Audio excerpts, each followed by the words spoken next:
Hey guys, it's Taylor from Cosplay. As you probably already know, KDA is back, and we're here to help you guys make your own KDA cosplays. Thanks to Riot Games for reaching out to us and making this possible. In this video, we're going to show you guys how to make Kaisa's blasters.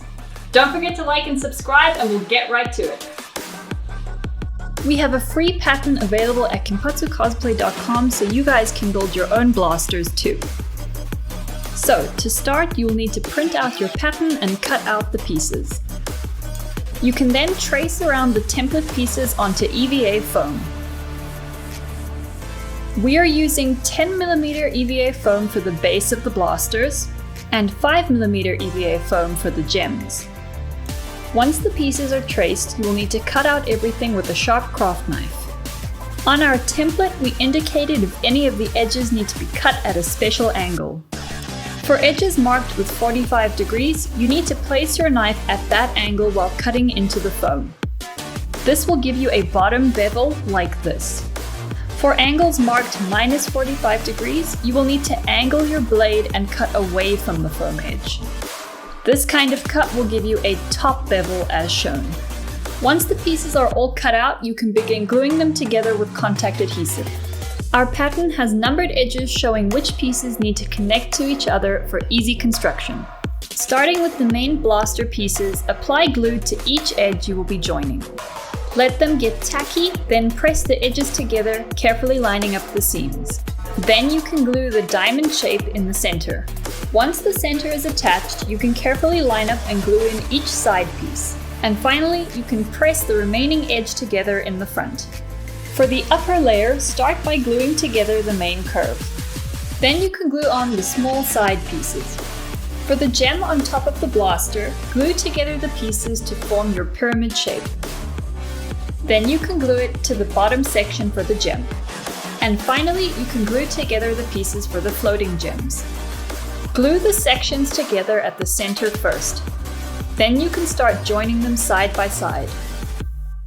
This floating gem has the most pieces to glue together, so it can be a bit tricky, but just be patient and it will start to take shape. To make the gem appear to float, you can use an acrylic rod. Cut a small hole in the back of the gem. Then you can push the acrylic rod inside and glue it in place. Now the gem will look like it's levitating. The construction is done, and now you will need to prime the foam surface. To do this, we are using PVA glue. Paint on a few layers, letting each one dry fully between coats. We applied 4 layers to make the foam smooth and shiny. Now for the paint. We are using really pretty pearl airbrush paints and some cool color shifting paints. We are using our airbrush to apply these colors, but you can also just use rattle cans or acrylic paint. To start, spray all the pieces with a glossy black base coat. For the upper layer of the blasters, spray on a light blue pearl layer. Then you can come back with a white pearl color and highlight the edges and add in some of the refraction detail to make it look more like crystal. After that, we used this really pretty violet pearl color shifting paint from Vallejo to go over some of the edges. In the light, this paint shifts from white pearl to purple and has a really cool effect. For the bottom layer of the blasters, spray on a blue pearl paint and coat the whole area. Do the same for the floating gems on the side. Now everything looks really cool and shiny. For the gem in the center, we are using a blue chrome adhesive vinyl. Cut out pieces of vinyl using your pattern, adding a little extra for overlap. Apply a layer of contact adhesive to your gem's surface. Let this dry and get tacky. Then you can peel off the plastic film and press it down. Carefully place the rest of your vinyl pieces. And when it's done, you'll have a beautiful shiny gem. Now all your pieces are ready to be assembled. To give the gem the illusion that it's hovering, glue a small square of EVA foam to the underside. Then you can glue this onto the main piece of the blaster. You can then glue the upper layer onto the blaster with more contact adhesive. Just like with the small floating gem on the side, you can now glue a clear acrylic rod into place behind the blaster with a lot of hot glue. To hide the glue mess, you can cut out small pieces of foam and glue them to the back to cover it. To get the blasters to stay up, you'll also need to make a harness.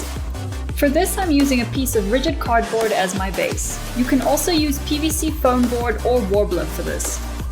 You can then attach straps to the backplate with hot glue, one around the bottom to go around your ribs and two at the top to go around your neck. To attach the straps around yourself, you can glue a piece of Velcro onto the ends. I also painted the cardboard piece black, but this step isn't necessary as you'll be covering it later. You can now glue your finished pieces to the harness with hot glue. Be generous with the glue so they don't pop off and let them cool down completely before trying to use them. Finally, to hide the hot glue, you can cover everything with a piece of 2mm foam. And now your blasters are done!